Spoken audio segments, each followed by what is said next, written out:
So the worst kind of public speaker are those who are ignorant, the people who never rewind or document their stories in their mind. If you think that you don't have a story to tell, let me tell you one thing. If you are going to the restaurant, that means you have a story to tell. If you are going to the bank, if you are going to the coffee shop, if you are going to buy something in the market, that means that you have something to share with people. So don't tell me that you don't have it. It's just an excuse that you are giving to yourself to not to tell, to not go beyond your limits, because we love to live in our comfort zone, right? I know it's an art and it comes by practice and practice. And how will you practice? Let me tell you.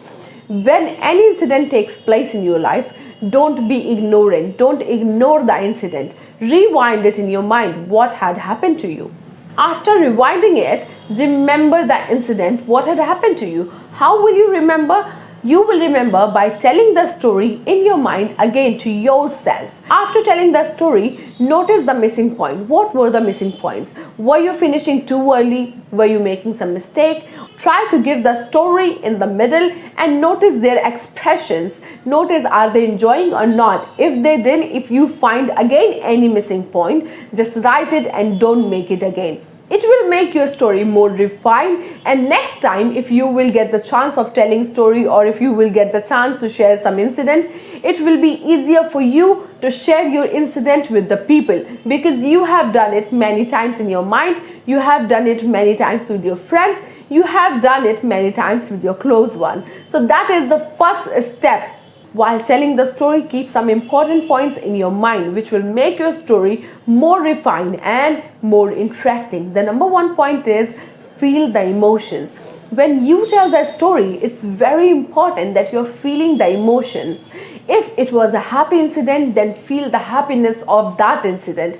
If it was sad, lovely, romantic, any incident, feel those emotions while telling the story. Why? Because it's going to make your story a lot more real than a dead story when you don't feel emotions, right? So the second point is use your expressions. Why using expression is very important in storytelling. Let me tell you, when you are telling the story and you are telling about a happy incident and you are making a sad and dead face, then your story is going to be dead, right?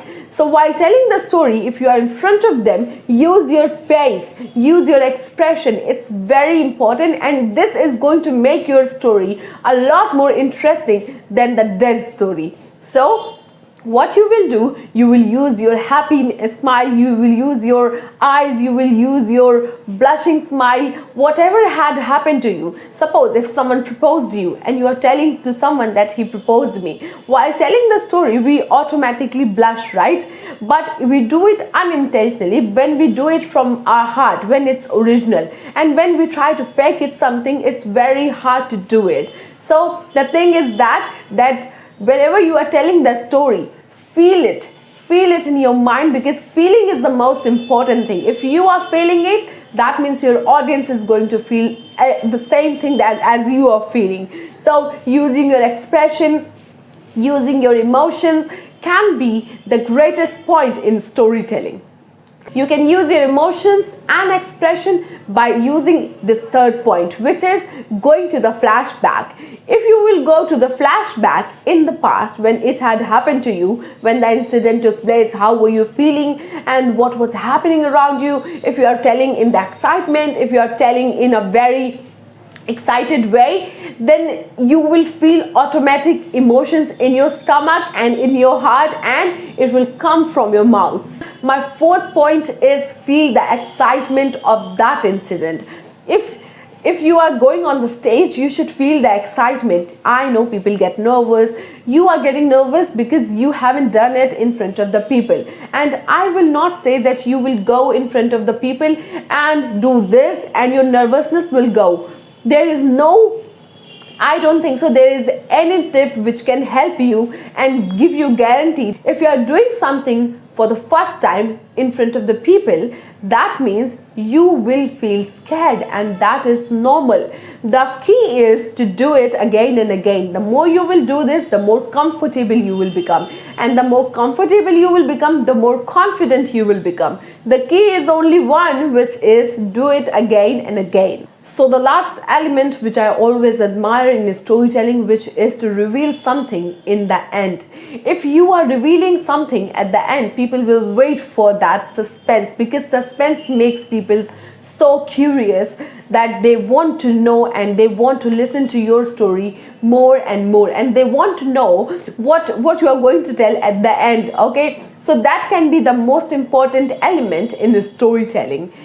I think the biggest mistake that most of the storytellers make is that they run very fast and they don't focus on the details. They don't remember about the details and they finish their story very soon. So what you will do, you will focus on the details. While telling the story, you are going to focus on each and every emotion. You are going to focus on the details, because the details makes your story more interesting and more real. Storyteller makes the biggest mistake when they prepare a lot. I think they should be prepared, but not too prepared. Some people prepare a lot that when they go on the stage, they make bundles of mistakes and they forget about each and every points. I think you should write the bullet points, what you are going to mention and how will you start.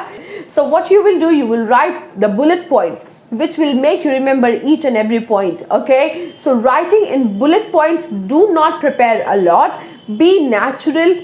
Take things natural, because you cannot plan everything which is coming from your mouth. Before starting your speech, cracking one single joke for the audience can be very helpful, but that joke should be connected to your script or should be connected to your speech. What you are going to say, it should be connected to that. You are not going to do Santa Banta in front of the audience, because it will be only joke. It's not going to be connected to your speech. So what you will do, you will crack a single joke which will make the audience more relaxed. They will feel more happy, and the atmosphere, and it will create harmony between you and your audience. So cracking joke can help. Always remember that you are not trying to be someone else, okay?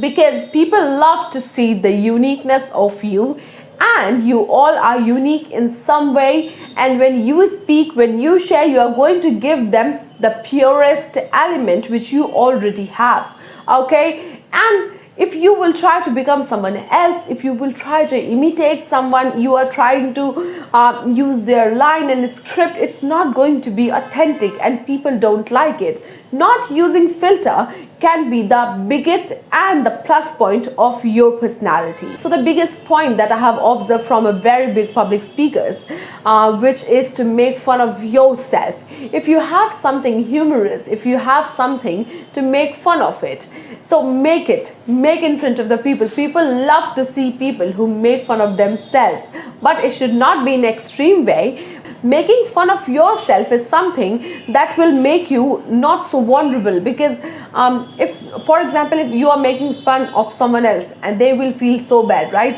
It gives a message that you don't have to take anything in an offensive way. It can be funny, it just depends how you are taking it, okay? So if you will make joke on yourself, if you will crack joke on about your own personality, about your own fret, or about your own weaknesses, about your own, in a funny way, in a happy way, then audience is going to enjoy your company and audience is going to enjoy your speech a lot more.